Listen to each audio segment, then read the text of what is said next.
I've been diving and shipwreck diving since the early 70s. Once you get in that water and go down, all the surface stuff stays on the surface.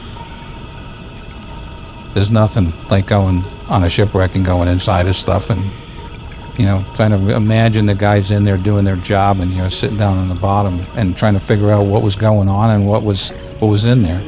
Every shipwreck is different. And it's just beautiful being there, and you never know what you're going to see or what's going to happen.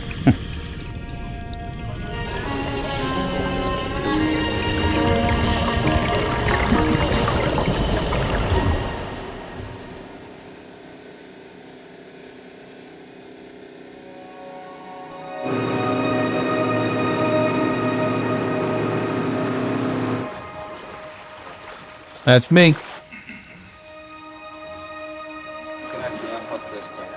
Here I am setting up the gizmo that I built, because you have to set it up for 70 psi over bottom pressure. So that's what I was doing at this point. Everything is a guesswork. There's almost 300 feet of hose right there for magnesium and oxygen. That point in time, we did not know the name of the ship. We didn't know what it was. We just knew it was a wreck that had been in a fire. I didn't know what was going to happen. Billy Dean said that they found this wreck out there that had a bell on the bow and he wanted it really badly, and I just said, well, I can cut it off. And he's like, yeah, right. And I said, no. So we rented a car, drove all the way up to New Hampshire from Key West and picked up all my cutting stuff and brought it all back down. Back in the days then, you could take stuff off without any problems. And now it's changed, and they've, made them into parks. But that was my thing, was going down on the shipwreck, just see how many artifacts and what kind of stuff you could bring up. I went to a commercial diving seminar, and so I was talking to the owner of the company. He had this Berco underwater cutting torch. And so I started talking to him. I said, man, that'd be a pretty interesting thing. And he said, well, you need surface supply, you need this, you need that, and all that stuff. So then I developed this, took all that away, so I could turn it on and off on the bottom. And so that's what made it so simple. All you needed then was the torch, an O2 line down the bottom. So I built it all, I fabricated it up, and then I went up in a quarry and tried it, and I was cutting car chassis in half with it and stuff. And I didn't know if it was going to work in 200 feet of water. That was the big thing through my whole head all the way down. We were basically 100 miles from Key West.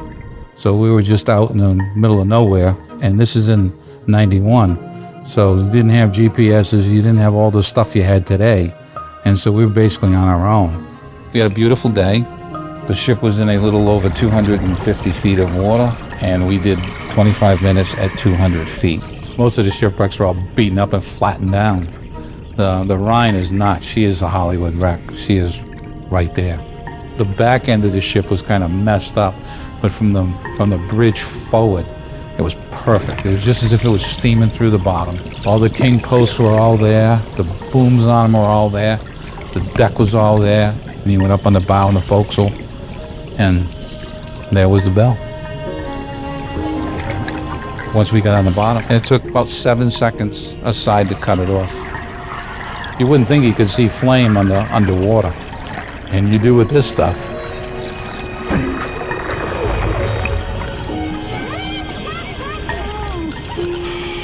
It was around 100 pounds. We sent it up independently with a line, blew it up with lift bags. Don DeMaria's down on the bottom, and he's shooting fish, which you'll see. Just before we left, he put his bag of fish on the line also. And then we blew it up. And it goes pretty fast. As it goes up, the air expands, so it goes quicker and quicker. See, that's how it looked right there coming out of the water. And that was it. But it was just a beautiful dive and a nice artifact. Still think about it. It was an adventure. When we brought the bell in and cleaned it, and we saw the name Rhine on it and Hamburg as the home port, then we researched it and found out what it was.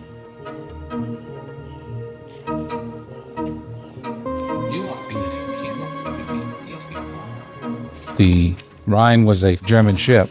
She was sunk December 11th, 1940 by the British after being told where she was from the American destroyers. 1 year to the day after she was sunk by the British, on December 11th, 1941, when Hitler declared war on the United States, the Rhine was mentioned in his declaration of war.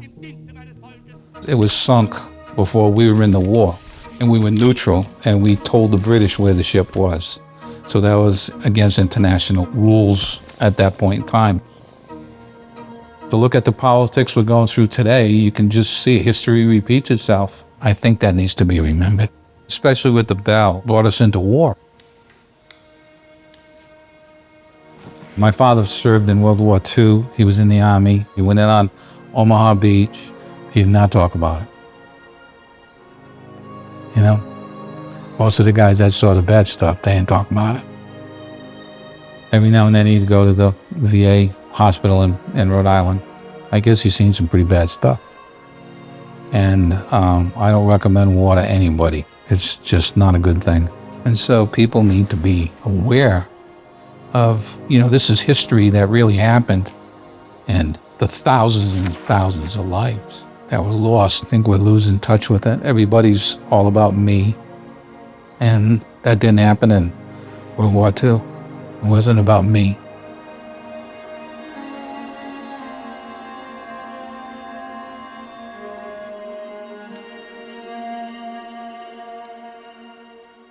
People that think taking artifacts is wrong, this stuff is falling apart. It's corroding on top of itself, and it's going to be gone forever. So you can say what you want, but either you retrieve it so everybody can see it, or it goes away, and now you just have this big pile of rubble on the bottom. I believe in whatever is deep, that is not accessible by a normal diver. Go down, take your photographs of it, remove whatever you can.